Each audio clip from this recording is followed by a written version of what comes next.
पश्चिम बंगाल आसनसोल के कुल्टी विधानसभा इलाके के नियामतपुर स्थित कुमरडीहा स्वास्थ्य केंद्र पर इलाज करवाने आने वाले मरीजों से विभिन्न प्रकार की जांच के नाम पर पैसे वसूलने का आरोप लगा है।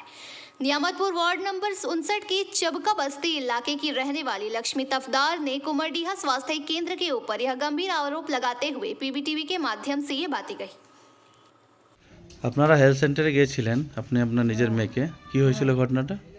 গিয়েছিলাম তো মেয়েটাকে দিয়ে, তো ডেলিভারি আছে, তো টেস্ট করতে কার্ড করি, তো ওইখানে আবার টেস্ট তো ফ্রি শুনেছি, তারপর বলছে পয়সা লাগবে, মেয়েটা বলছে পয়সা লাগবে, ফির আবার 250 টাকা দিলাম আমি, ফির আবার বললো থাইরয়েড চেক করবে না কিছু করবে, তো বলছে এখানে করবে না বাইরে করবে, তো মেয়েটা বলেছে আমি এখানেই করবো, তো বলছে 250 টাকা লাগবে, তো 250 টাকা আবার নিয়েছে, মানে বাইরে করাতেও 250 টাকা নিত আর এখানে করালেও 250 টাকা নিয়ে। আচ্ছা, ওই জন্য আমি দিয়ে দিয়েছি আবার 250 টাকা। তো মেয়েটা ফির টেস্ট করলো, তো আপনি বলেছিলেন কি এগুলো সব ফ্রি আছে? আমি তো জানি সব ফ্রি আছে, তো ফির আবার পয়সা লাগবে, তো আমি দিয়ে দিলাম, যেহেতু ফির নতুন নিয়ম চালু হয়েছে ওই জন্য কিছু বললাম না, চলে এলাম। আপনার নাম? আমার নাম লক্ষ্মী তফাদার। স্যার, কুমারডিহা যে আছে স্বাস্থ্য কেন্দ্র, ওইখান থেকে লেফট যে টেস্ট চলছে, ওইখানে ব্লাড টেস্ট, ওইখানে টাকা নেওয়ার জন্য কিছু ব্যাপার আছে, কি ব্যাপার? আমি এরকম কিছু কমপ্লেন এখনও পাইনি, আপনাদের কাছেই শুনলাম প্রথম। তো এরকম তো সরকারি জায়গাতে টেস্ট হলে কোনো পয়সা লাগার কথা নয়। আমরা আগেও একবার একটা কমপ্লেন হয়েছিল, যে স্টাফের এসে হবে তাকে আমরা সরিয়ে দিয়েছি, এবং আমি অবশ্যই এনকোয়ারি করে দেখছি, যদি এরকম ঘটনা থাকে অবশ্যই ব্যবস্থা নেওয়া হবে। স্যার, এখন পশ্চিম বর্ধমানে যে কোভিড যে স্থিতি আছে, কি রকম আছে? এখন আমাদের জেলায় কোনো কোভিড কেস নেই। কোভিড আমাদের যে টেস্টগুলো রেগুলার বেসিসে হয়, সেই টেস্টগুলোতে কোনো এখন পজিটিভ কেস পাওয়া যায় না। তবে আমরা অ্যালার্ট আছি, যদি শ্বাসকষ্ট, কাশি, সর্দি কাশি যে রোগগুলো আছে সেগুলো আমরা টেস্ট করার চেষ্টা করছি, ব্যবস্থা করছি, ধরা পড়লে সেরকম ব্যবস্থা নেওয়া। বিগত আমি বলেছি, আবার বলছি, আমরা আন্দোলনও করেছি করোনার সময় থেকে।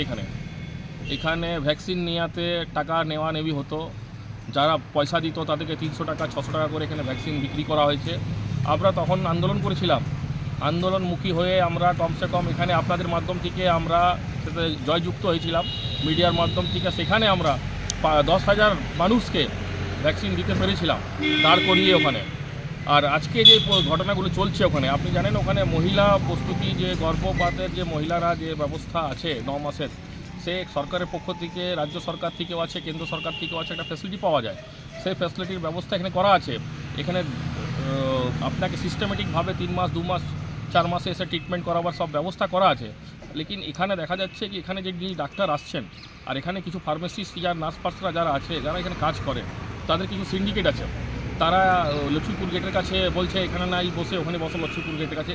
এটা বিগত 6 মাস আগে আমি শুনেছিলাম, এখনও এগুলো চলছে। তার পরিণাম আমার মনে হচ্ছে যে কালকে যে ঘটনাটা আপনি বলছেন, সেইখানে ছিল ভর্তি, তারপরে এই ঘটনাটা ওখানে কী করে গেল? তো এই হাসপাতাল থেকে প্রাইভেট হাসপাতালে কেন যাবে? যে সরকারি হাসপাতালে যাবে। তো এই ঘটনাতে পুরো দোষী আছে এখানকার স্বাস্থ্যকেন্দ্র কর্মীরা। আমি চাইবো কি 106 ওয়ার্ডের যিনি স্বাস্থ্য বিভাগ দেখেন এই কর্পোরেশনের আন্ডারে, আর সিএমএইচকে বলবো, সিএমডিকে বলবো, আর মেডিকেল ডিপার্টমেন্টের আর আমাদের সুপারিনটেন্ডেন্টকেও বলবো, তারা ইনকোয়ারি করুক। আর ইনকোয়ারি করে এখানে যে দোষী আছে, এই মহিলা মৃত্যু তো শুভ জিনিস নয়। একটা কারো ঘরের লক্ষ্মী মারা গেছে, যে বাচ্চা এখন জন্ম নিয়েছে তার মা মারা চলে গেছে, সে অনাথ হয়ে গেল বাচ্চাটা। সেই জন্য তৎকাল এখন কাজ এর উপরে কারবাই করা দরকার আছে। आसनसोल से बीजू मंडल की रिपोर्ट, पीबीटीवी न्यूज़।